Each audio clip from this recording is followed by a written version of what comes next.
everyone. Firstly, I would like to introduce myself. My name is Bhumika and I recently passed 12. I was an aspirant of CLAT 2026. I gave an attempt of CLAT 2026 and unfortunately, I wasn't able to get into any NLU.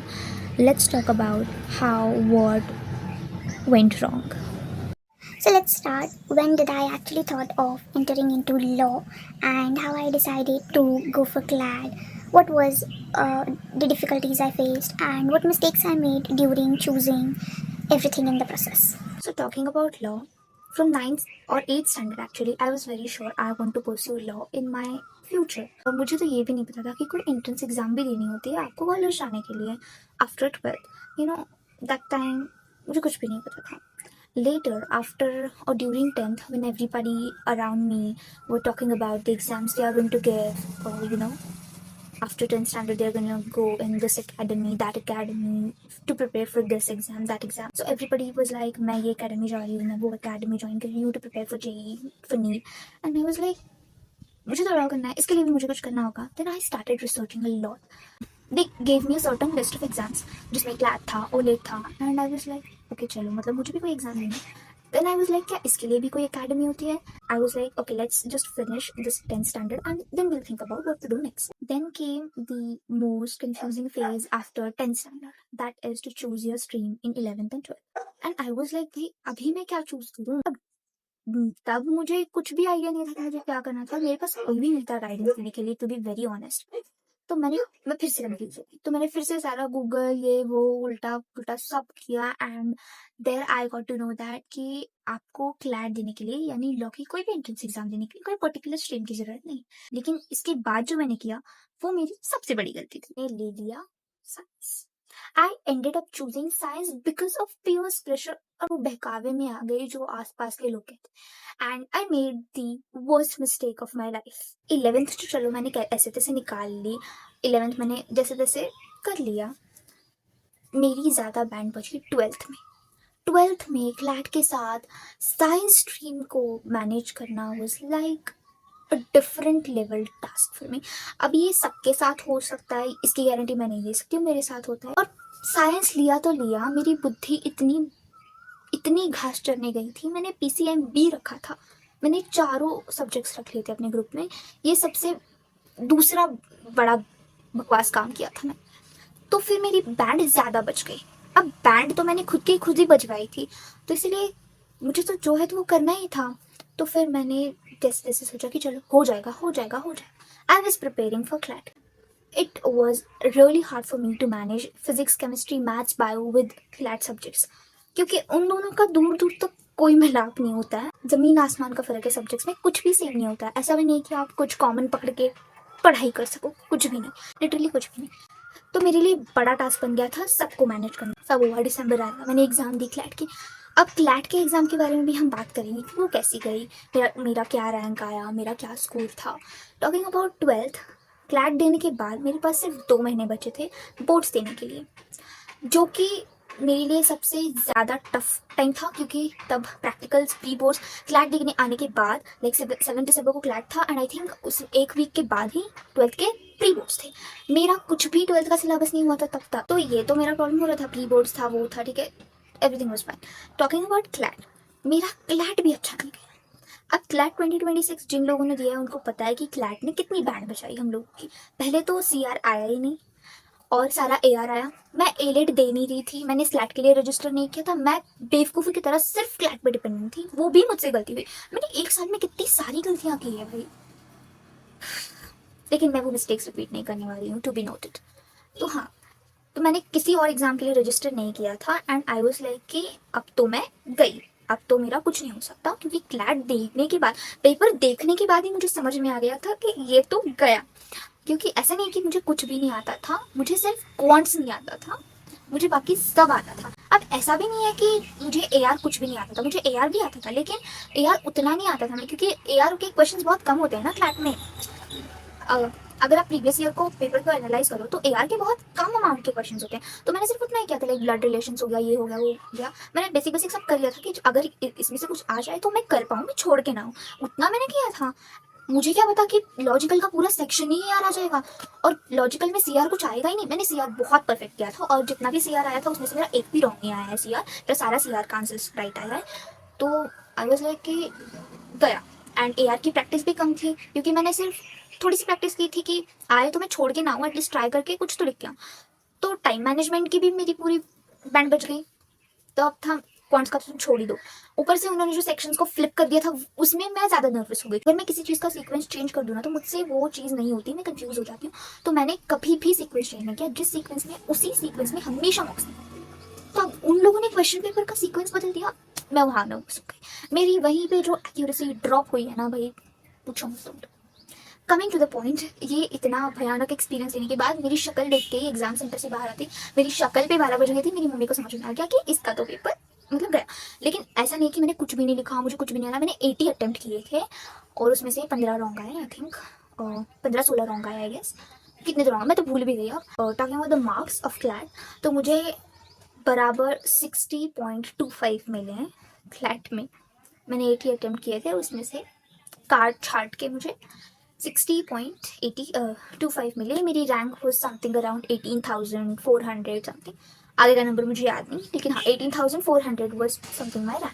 अभी इतने rank में तो NLU मिलने से रहा, third tier भी नहीं मिलेगा, और मैं ठहरी जनरल कैटेगरी की, तो फिर मेरी तो ज़्यादा बैंड बच गई थी। मेरा तो मतलब पत्ता पूरी तरह कटी था। एंड आई वाज लाइक, और मेरा नसीब तो देखो इसी साल कंपटीशन ज़्यादा बढ़ गया था। मैंने जब देखा लाइक प्रीवियस ईयर्स में लाइक 60 मार्क्स की रैंक ना 4,000 के अराउंड होती थी। इस साल ज़्यादा लोगों ने क्लैट दिया, तो मेरी रैंक 18,000 चली गई। एंड आई वाज लाइक गया, ये तो गया।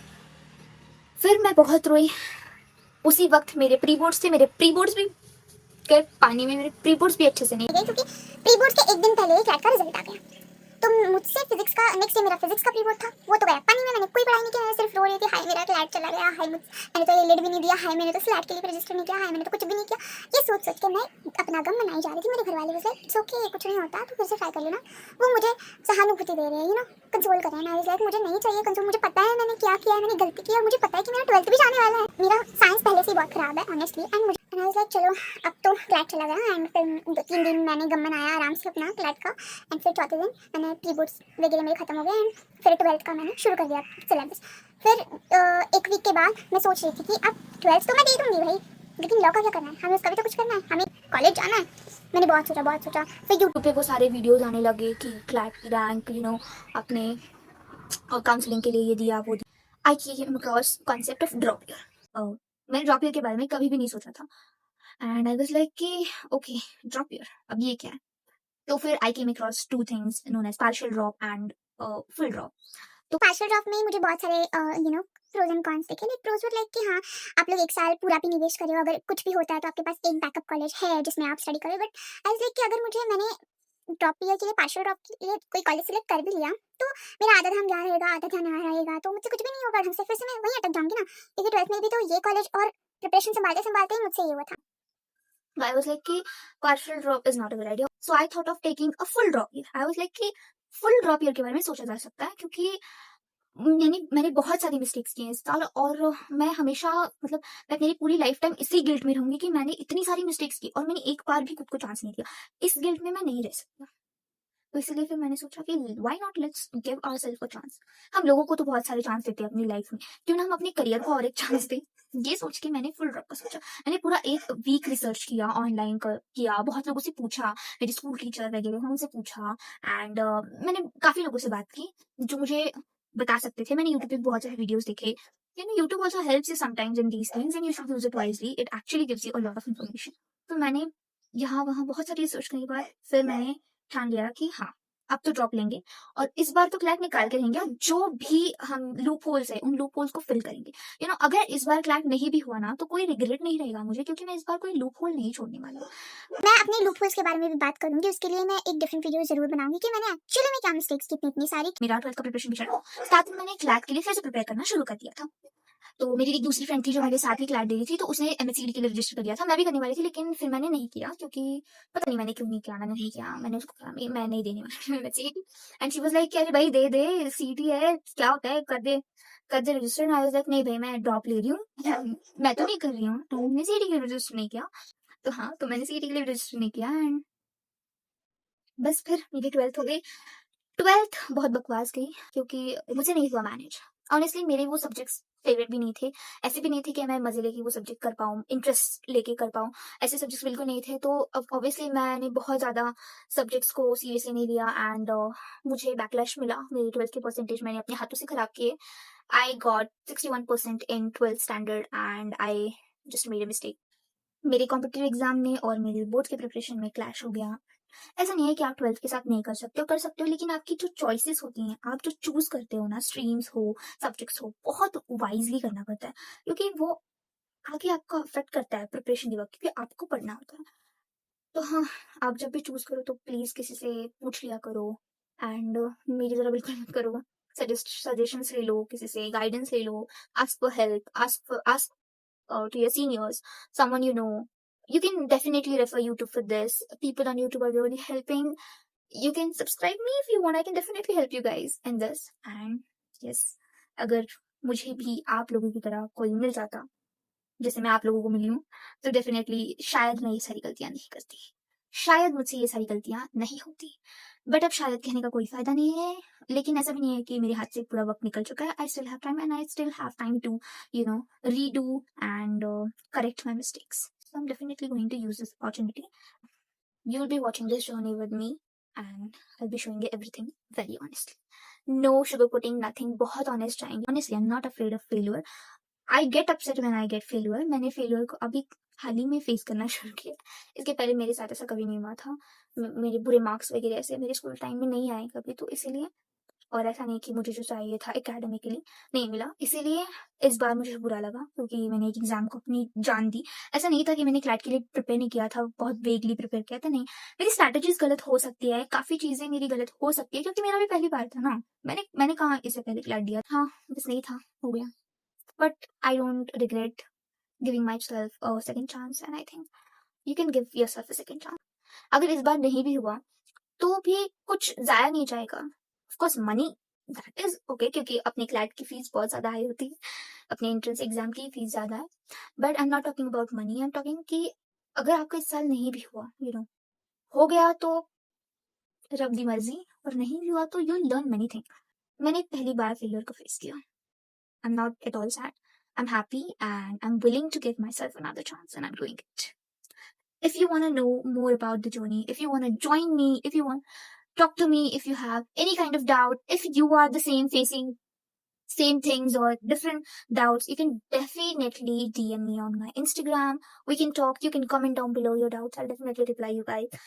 And please, please, please make your choices very wisely, very, very wisely. That's it. That's it for today's video. I hope you liked this video. This was a very rough talk video and I hope you like it. We'll make sure that we make these kind of videos. Yeah. Bye bye. See you in my next video. Hopefully very soon. Bye bye.